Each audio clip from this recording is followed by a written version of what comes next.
Mass shootings. They've claimed 125 lives in the United States this year, according to the AP USA Today Northeastern University Mass Murder Database. It tracks homicides where 4 or more people were killed, not including the offender. 29 of those deaths happened this weekend at a shopping center in El Paso, Texas, and in a nightclub in Dayton, Ohio. Those shootings less than a week after a gunman killed 3 people at a garlic festival in Gilroy. Lee Richardson is a licensed professional counselor, the founder of the Brain Performance Center. And Lee, we hear everything from this is a gun problem to this is a mental health problem. Is either answer right? Are they both, or are they both wrong? I think they're both right. I think that it is a mental health issue, and we're so aware of our physical health. We're so aware that we don't want to get cancer and die, but we're not aware of the magnitude that mental health problems can cause. And yes, there is some gun control that we need to put in place as well, but it's stemming from the mental health part.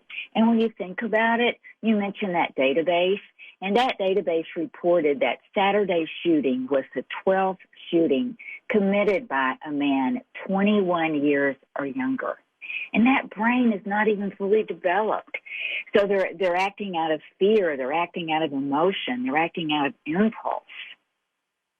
Well, and they seem to be acting out of rage. So what is it that, is rage a mental health issue? Are these things all mental health issues? Impulse control issues? I think fear is what's driving the behavior. And I think that when you're out of bounds, when your brain is dysregulated, you're more vulnerable. And I think social media can play a role in it. It gives you a place to be heard. It gives you a place when you're lost.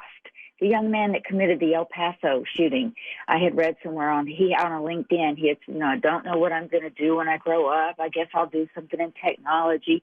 He was very lost. He was looking for an identity. And if you can go on social media and find something and you get that OCD part of the brain going round and round, that's right.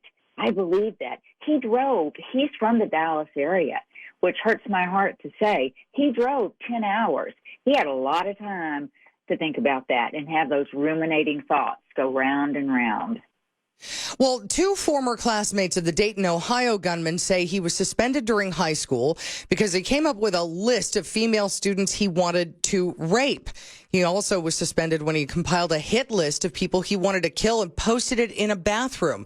How is it that this does not translate to intensive therapy and watching this guy from that moment forward? That is an excellent question.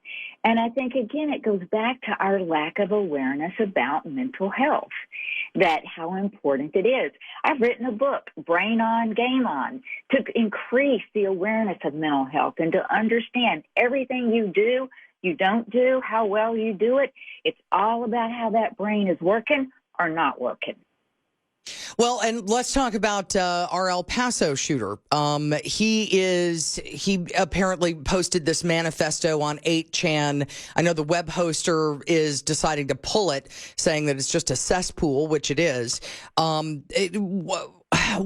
are we not monitoring this? Why is our FBI not monitoring posts like this to see what these people are saying on these websites?